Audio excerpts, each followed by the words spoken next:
Un saludo muy especial para todas las personas que una vez más se conectan a Sanamente. El día de hoy les doy la bienvenida a un programa más de salud mental, donde hablaremos de temáticas importantes y precisamente en esta fecha tan especial donde conmemoramos la prevención mundial del suicidio. Entonces, este 10 de septiembre recordamos el Día de la Prevención Mundial del Suicidio. Es por eso que nuestro programa del día de hoy será dedicado a esta temática, así que los espero y las espero para que nos acompañen con este tema tan esencial que requerimos aprender cada vez más de él y estar retroalimentándonos constantemente al respecto. Así que bienvenidas.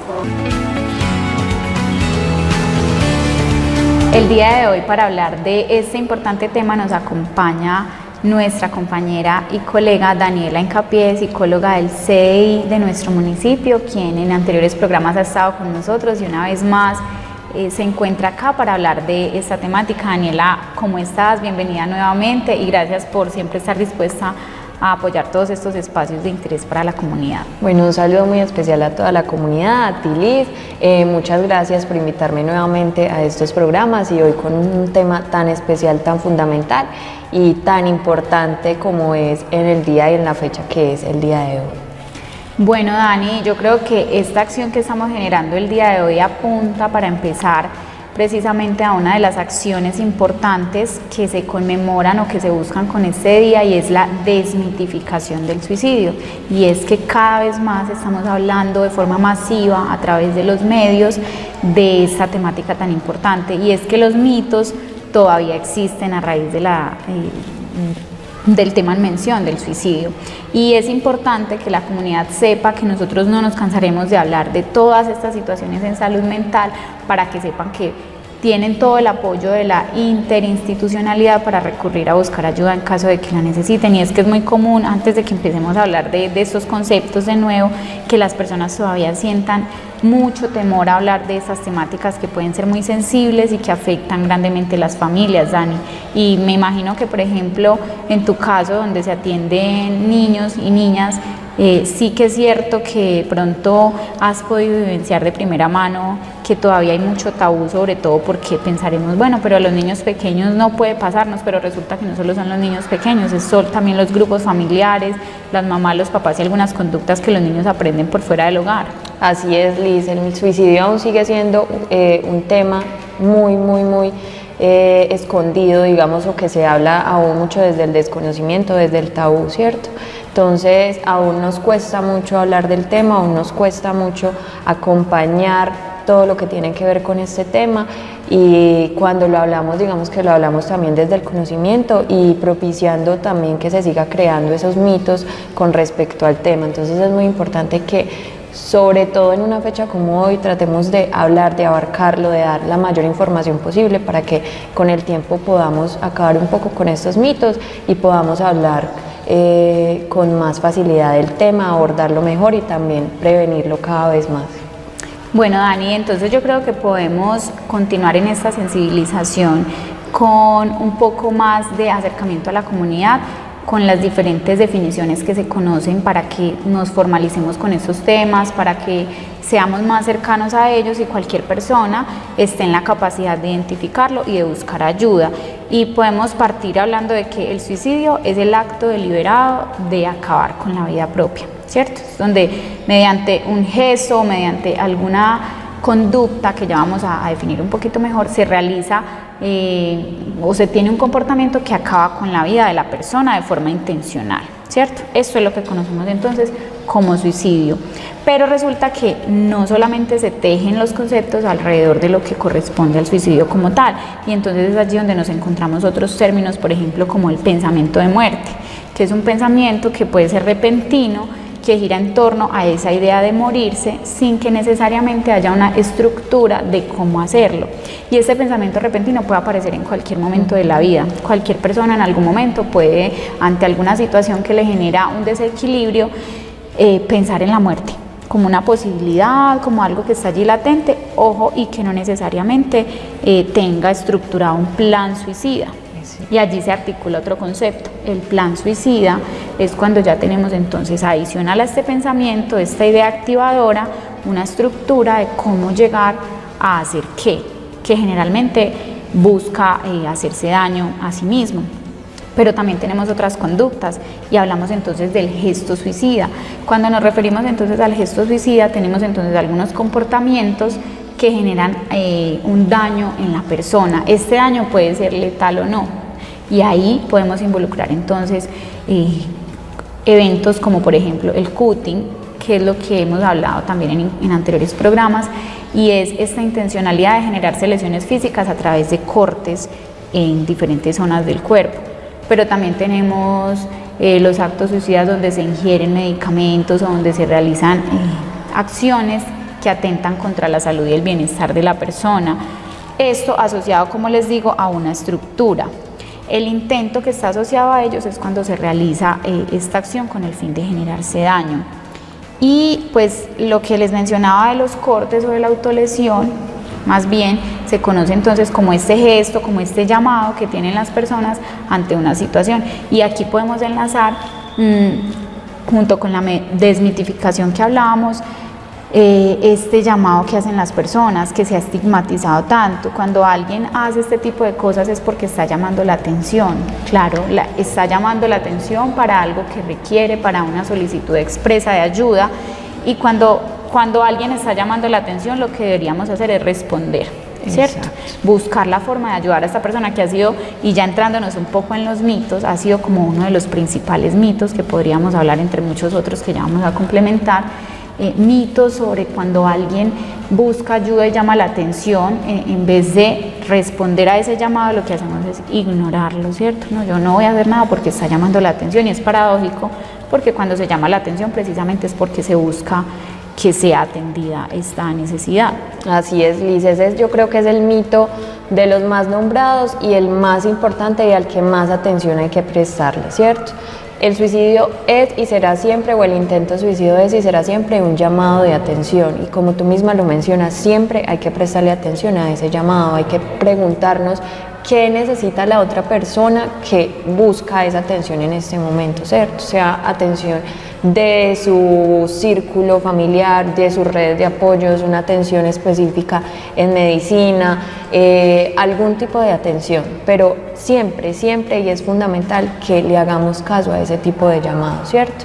Y junto con ese también viene otro mito súper importante, que es que cuando la persona habla del suicidio, de cometer un intento suicida o de realizar el acto como tal, muy pocas veces llega a hacerlo, ¿cierto? Y ahí también tenemos que entender es que nos vamos por el mismo camino, ¿cierto? Ya se está empezando a mencionar y es posible que con esa mención haya también un plan de por medio, entonces siempre tenemos que prestarle atención a ese llamado, ¿cierto? Y también entender que si una persona no lo está nombrando es porque es probable que ya lo esté pensando, que se esté planteando todo de cómo lo hará, en qué momento lo hará y muchas otras cosas que se piensan, digamos, y que se van plantando en todo ese camino. Y otra cosa muy importante, Dani, eso que acabas de decir, y precisamente con la conmemoración del día o el recordar la prevención del suicidio, es precisamente prestarle atención a esos llamados, a esos gritos de ayuda desesperada. El suicidio son esos gritos silenciosos, ¿cierto? Son esos llamados a que la persona pueda tener una red de apoyo, y es por eso que entonces dentro de la campaña que se realiza para este año hablamos de cuide ese amigo que se la pasa mencionándote cosas sobre la muerte, escucha a esa persona que constantemente quiere hablar con alguien y desahogarse, no minimices ni invalides los sentimientos de otra persona, ¿sí? Es esta muestra también de empatía hacia el sentir de la otra persona. Y hablando entonces de esos mitos, Dani, y muy ligado a ese que acabas de mencionar, tenemos el típico mito de que no se puede hablar del suicidio o indagar del suicidio directamente porque ya se está induciendo a él, ¿cierto? Entonces es un tema que hay que manejarlo callado, no se puede mencionar la palabra suicidio porque es ya decirle a la persona que lo haga, y este es otro mito muy común porque precisamente forma parte del tabú que se tiene culturalmente sobre hablar abiertamente del tema, y precisamente lo acabas de decir. Hay que desmitificar, hay que hablar sobre el suicidio, hay que escuchar a la persona y preguntarle directamente, ¿cierto? Si dentro de tus pensamientos han tenido relación con acabar con tu vida directamente. Y ahí es muy importante también que no es que no hablemos de suicidio, sino que hay que saber cómo hablamos del suicidio. Y esto también es un llamado muy importante, no solamente a las personas, sino a las instituciones en general, de saber cómo hablamos del suicidio, ¿cierto? Porque no se trata simplemente de hablarlo y de nombrarlo, sino también saber qué queremos transmitirle a la otra persona con esa conversación con respecto al suicidio, ¿cierto? Porque también no podemos dejar de lado que muchas veces el hecho de hablar del suicidio y de comentar ciertas cosas con respecto al suicidio también puede inducir a ese suicidio, ¿cierto? Entonces, no solamente es hablarlo, sino saber de qué forma hablarlo y cómo abordar la situación específica. Así es, Dani, y además porque precisamente cuando se habla de esta temática podemos llegar a ahondar entonces en la necesidad puntual de esa persona, porque muchas veces nos encontramos con casos donde las personas se encuentran, lo llamamos como en una visión de túnel, donde por X o Y situación se encuentran sin salida, ¿cierto?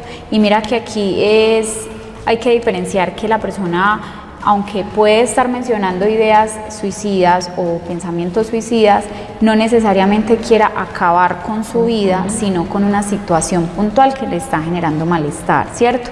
Y ante esa visión de túnel y ante esa ausencia de factores protectores, la persona opta por esta solución como una salida.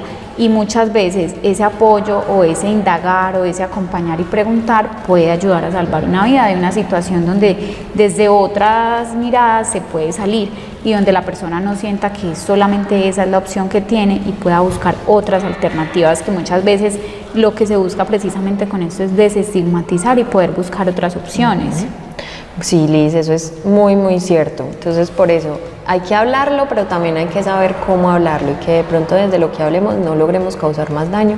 No sé, porque muchas veces dentro de las mismas círculos sociales, digamos que se habla de ese tipo de cosas, pero desde el chisme, desde el buscar información y no tanto desde el buscar ayudar. Entonces, tratar de empatizar con lo que está sintiendo la otra persona, ponernos en el lugar de la otra persona para así poder ayudar a esa otra persona y no caer, digamos, en algo, en una situación que genere acción con exacto, daño. Exacto. También otro de los mitos más comunes que se hablan es que la mayoría de los suicidios ocurren de forma repentina, ¿cierto? Sin una advertencia previa. Y también con todo esto que hemos venido hablando acerca del llamado de atención, es que usualmente hay actos, comportamientos, palabras, situaciones, como tú lo mencionabas ahorita, que en algún momento, en alguna conversación, sale ese comentario y lo dejamos pasar, ¿cierto? Muchas veces una persona que tiene la intención de cometer un suicidio o que en algún momento lo ha pensado, nos va dando señales, ¿cierto? Tampoco es pues de decir que todos los suicidios nos dejan señales, porque no, hay suicidios o intentos suicidios donde sí ocurre de forma repentina porque hubo una situación muy específica que detonó todos estos otros actos y comportamientos, pero usualmente es muy común que ya nos estén dejando alguna señal y que hay que prestarle mucha atención a esas señales. Por eso hablamos de ser empáticos, de escuchar eso que esa otra persona nos quiere decir, que en cualquier momento nos puede pasar a cualquiera de nosotros. Dani, y me haces pensar y acordar de otro de los mitos muy comunes que hay en torno al tema del suicidio, y es que todas las personas que tienen una idea, pensamiento, acto o gesto suicida son personas que sufren de algún tipo de enfermedad mental, ¿cierto? Y esto es un mito totalmente falso. No necesariamente porque se tenga una idea, pensamiento, gesto o acto suicida se sufre una enfermedad mental, y viceversa, no porque se sufra algún tipo de enfermedad mental es que la persona indiscutiblemente vaya a tener una conducta suicida. Es algo que se cree de forma errónea, y es que, lo decía yo ahorita, a cualquier persona en cualquier momento se le puede pasar por su cabeza una idea suicida, un pensamiento de muerte, sin que esto signifique que curse conjuntamente con una enfermedad mental, o viceversa, que tenga una enfermedad mental y que necesariamente tenga que tener un pensamiento suicida.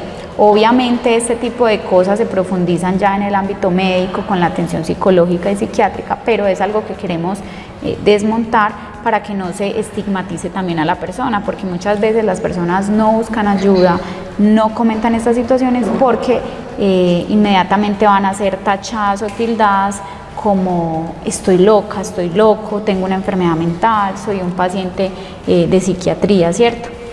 Entonces, este es otro de los mitos más comunes que necesitamos ir desmitificando.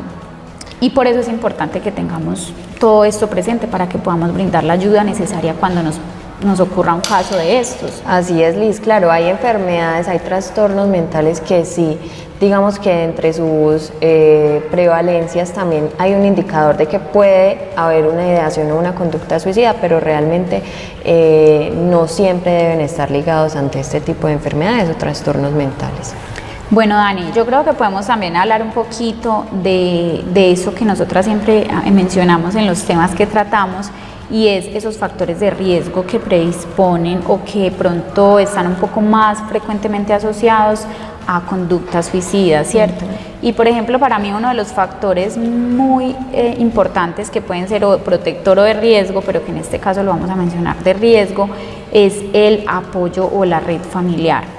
¿A qué hacemos referencia con eso? Por ejemplo, una inadecuada comunicación o un nulo soporte emocional por parte de los padres o por parte de ese círculo protector cercano puede constituir una conducta suicida, en un caso donde el menor de edad o la persona adulta, porque también puede pasar, no encuentre un vínculo emocional afectivo dentro de su grupo cercano, puede sentir o puede tener estos sentimientos de soledad, de minusvalía, de desesperanza, donde en situaciones de estrés o dificultades y no encuentra un soporte familiar, que es lo primero con lo que uno tiene contacto, puede caer entonces en algún tipo de conducta suicida como búsqueda entonces de esa consolidación familiar.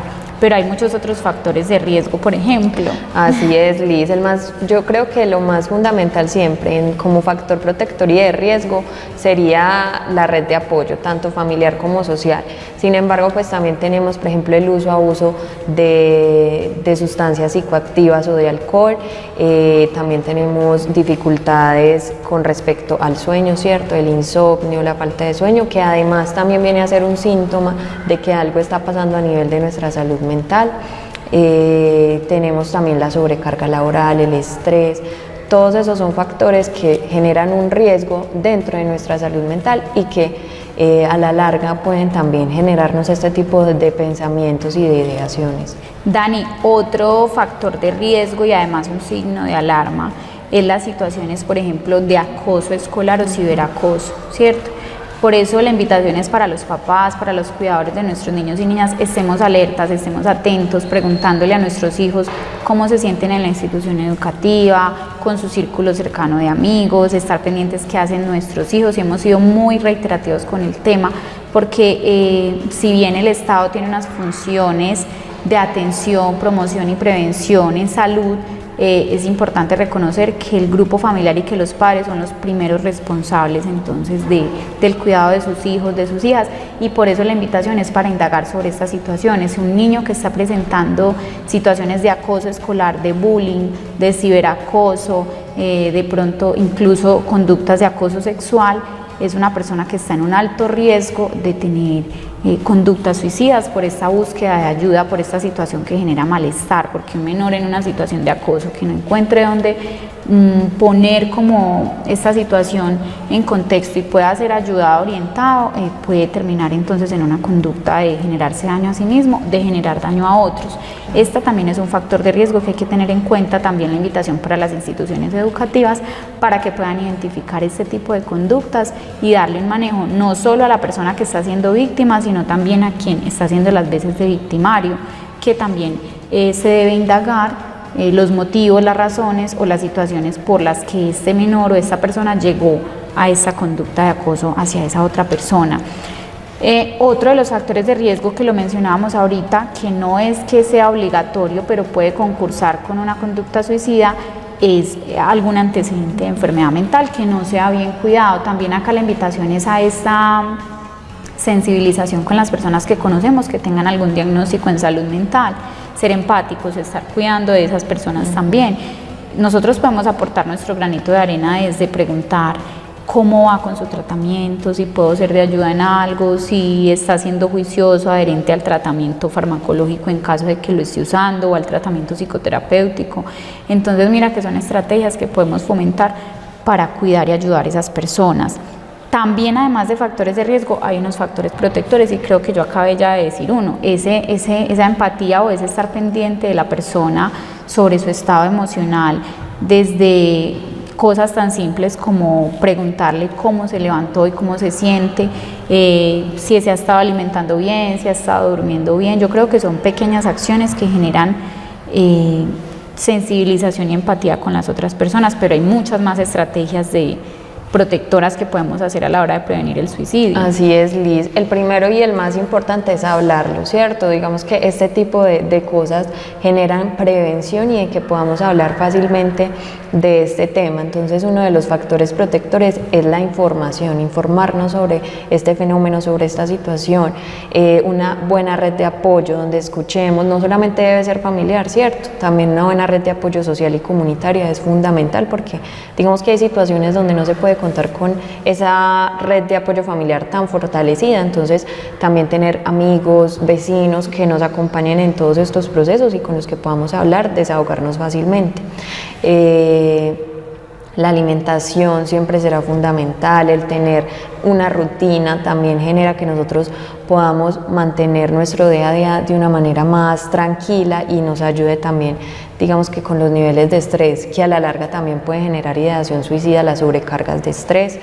El hecho de tener algún hobby, algo que nos apasione por fuera de nuestra rutina diaria, como escuchar música, leer, ver una película, compartir con amigos, todo este tipo de cosas nos sacan de esas rutinas y permiten que nuestra salud mental también vaya mejorando poco a poco.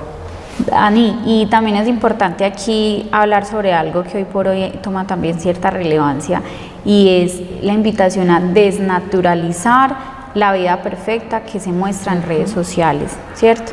Hemos visto que cada vez más tienen más apogeo las redes sociales, todo este tema de los influenciadores, de los tiktokers, de todos los youtubers, bueno, cualquier cantidad de plataformas digitales que nos muestran cómo se debe estar siempre bien, siempre con unos prototipos o unos estereotipos tanto físicos como mentales, intelectuales, económicos, que está haciendo un gran daño a la sociedad, ¿cierto? Porque las personas, los niños, sobre todo las niñas y los adolescentes, están tomando estas referencias como una partida de que así es la vida, ¿cierto? De que si no tenemos el carro último modelo, de que si no tenemos la ropa de marca, de que si no comemos la comida más costosa en los restaurantes más costosos, o de que no salen las cosas siempre como las redes sociales nos muestran, entonces tenemos que estar frustrados y tenemos que sentir que nuestra vida no vale la pena. Y eso es algo que quiero enfatizar, porque precisamente se está convirtiendo, si bien sabemos que las redes sociales y que el internet ha sido maravilloso porque nos ha traído muchos beneficios tanto comunicacionales como de muchos avances informativos, también cuando se cae en esta naturalización de las vidas perfectas, tenemos también casos donde se frustran las personas y sienten que su vida ya no tienen un objetivo diferente al que nos muestran las vidas falsas en las redes sociales, porque sabemos que, y esto sería otro tema grande para tocar en otro programa, no es lo que se muestra allí, ¿cierto? No es lo que nos quieren hacer, digamos, entender cuando nos dicen que la vida perfecta es si se tiene todas esas cosas que nos muestran estas personas que tienen, digamos, de alguna forma ciertos privilegios o ciertos estilos de vida que son propios para esa persona y que no se deben generalizar a todos. Y ahí también hay un tema importante con las redes sociales, Liz, y es el tema de los retos, ¿cierto? El hecho de filtrar y saber cómo filtrar esa información, no solamente los adultos, sino que también los papás estén muy al pendiente de esa información que están recibiendo los niños y adolescentes con las redes sociales, porque sabemos que hay retos que han llegado con, digamos, una finalidad también de hacer daño a la sociedad y que también tiene mucho que ver con todo esto de las ideaciones suicidas e incluso de algunos suicidios que se han registrado por medio de todos estos retos que causan en redes sociales, y que de pronto por toda esa rapidez de información que recibimos todo el tiempo y de que muchos de esos influencers incluso siguen esos retos, puede caer en que algún niño o adolescente pueda practicarlo también. Claro, y además de los riesgos propios que tienen las redes sociales, como los casos de acoso escolar, violencia sexual, y que se se trafican o se llegan a estos productos a través de las redes sociales. Entonces la invitación también es a estar pendientes de las redes sociales de nuestros hijos, y también para los adultos el contenido que consumimos en redes, si nos genera un bienestar, si nos genera un aporte, si es algo que nos beneficia o por el contrario es algo que nos está cargando, que no nos suma, que no nos aporta. Es entonces hacer como una depuración de toda esta información que nos intoxica y que no nos genera ningún tipo de aporte. Bueno, Dani, antes de que pasemos a hablar de quién identifica y cómo se activa la ruta de atención para ir dando como nuestro cierre, voy a invitar a las personas a que veamos nuestra cápsula mental del día de hoy.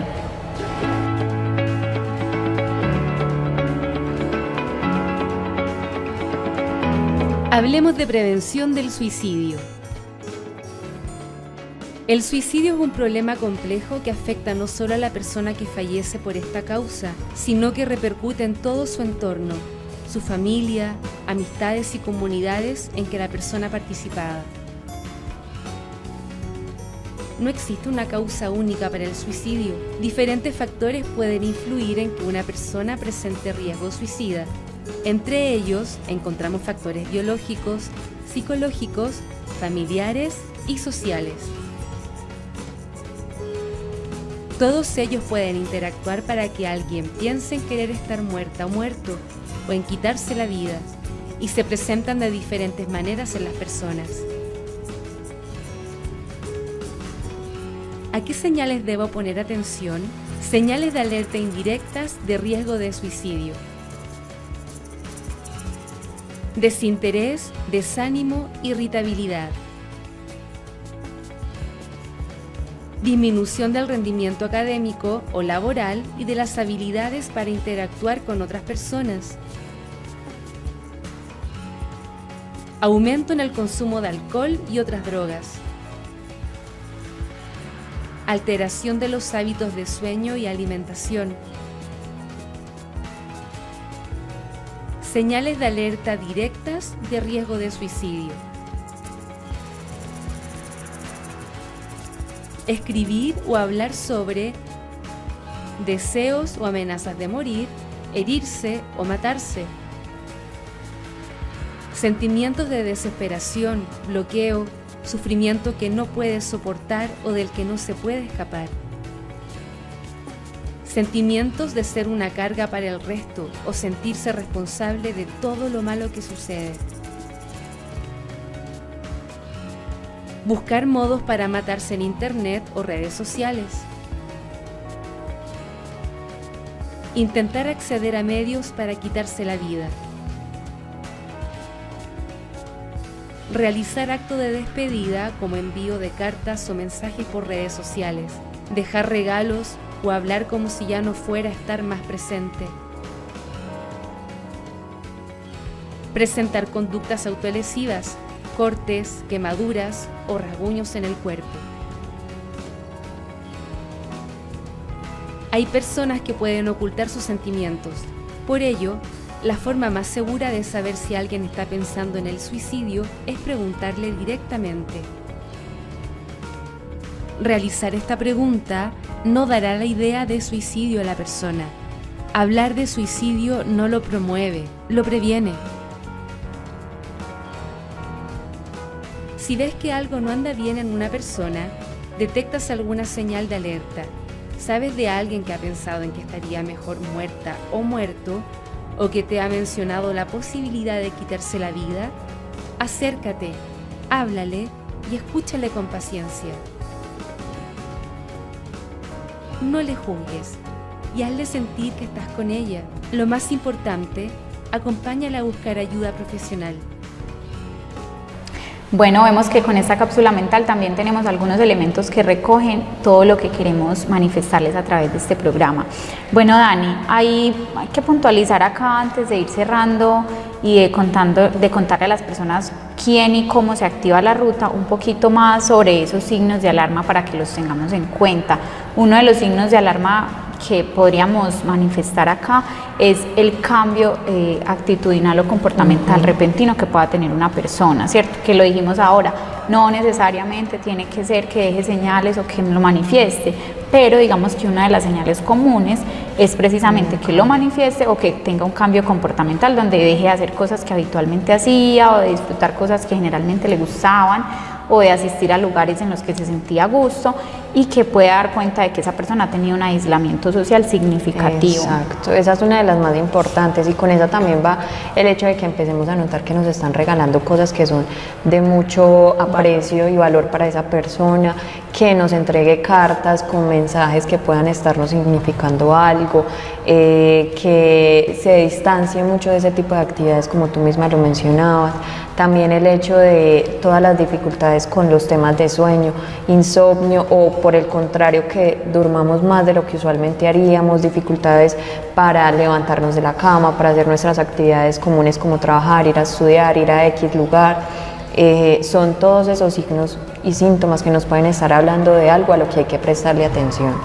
Y por supuesto estar pendientes a las conductas autolesivas, como lo que mencionábamos, ¿cierto? Si yo evidencio que mi hijo, que mi hija, que mi familiar, que mi amiga está realizándose cortes en cualquier parte del cuerpo intencionadamente, me está manifestando que quiere hacer cosas que atenten contra su integridad física, es una señal de alarma, de un malestar que debemos empezar a indagar, ¿cierto? ¿Qué pasa? ¿Cómo te puedo ayudar? ¿Dónde lo puedo remitir?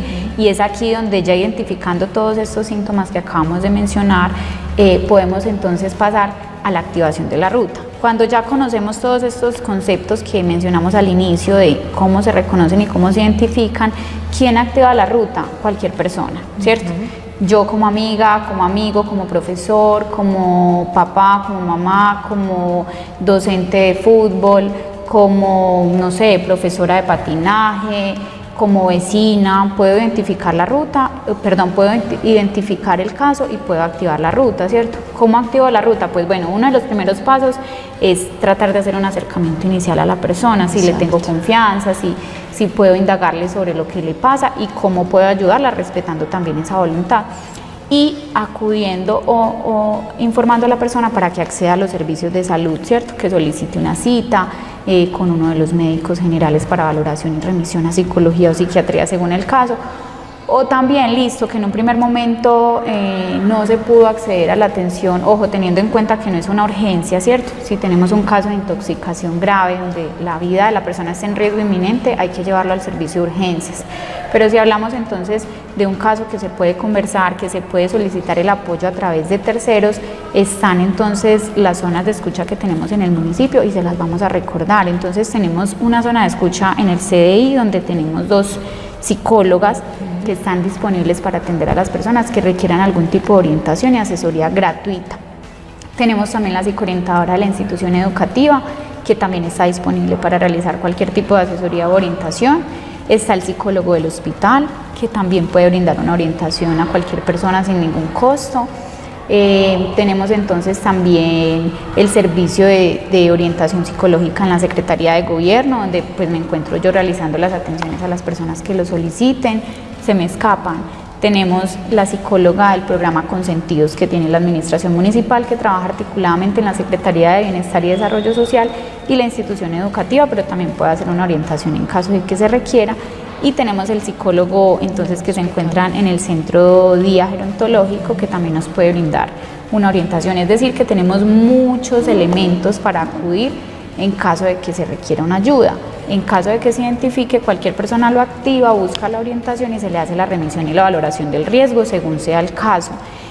Dani, ¿qué se nos escapa? Así es, Liz, no, pues que se nos escape también con respecto a estas orientaciones, recordarles también a la comunidad que por medio de las jornadas de salud se están poniendo los puntos de escuchadero y también en otras actividades que se han venido realizando, tanto urbanas como rurales, para que accedan a estos espacios y reciban también una orientación en todos los temas de salud mental, para que aprovechemos también estos espacios y no los dejemos de lado, que también son muy importantes y son una forma en la que estamos llegando a las comunidades para también acompañar y orientar en todos los temas de salud mental que se requieren. Así es, Dani, muy importante eso que acabas de aclarar, porque es bueno que la comunidad tenga presente que los servicios no solamente son para el área urbana, también son para el área rural y hemos realizado los desplazamientos hasta las veredas donde las personas pueden tener las atenciones totalmente gratis y directamente en su lugar de residencia, donde puedan recibir una orientación ideal, apropiada por un profesional en salud mental. Entonces, para que tengamos todas estas herramientas disponibles, presentes y hagamos uso de ellas.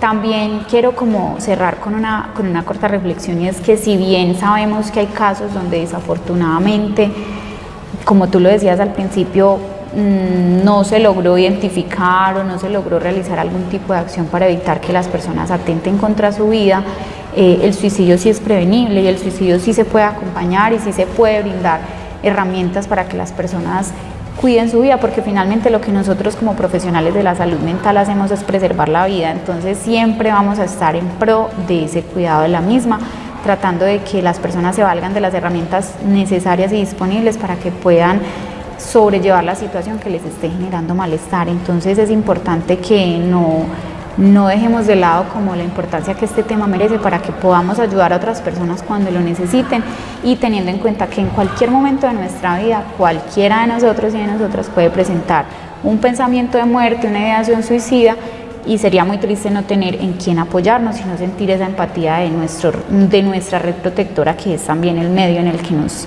desenvolvemos. Entonces es como la invitación que quiero dejar el día de hoy con este tema tan importante en función de la prevención del suicidio, que se conmemora en el mes de septiembre, precisamente el 10 de septiembre. Entonces, para que tengamos esto en cuenta, Dani. Así es, Liz, y también como última reflexión, dejarles un pedacito de una imagen, una frasecita que ha salido mucho últimamente en redes, y es: escuchemos a esa amiga que usualmente nos habla acerca de la muerte o de sentirse muy mal, prestémosle atención a esa persona que llora constantemente por algo, estemos atentos a nuestro alrededor de qué está pasando y cómo nosotros, desde nuestro conocimiento y desde lo que hemos escuchado y sabemos, podemos aportar un poquito de arena, un poquito de un granito de arena por la salud mental de esa otra persona.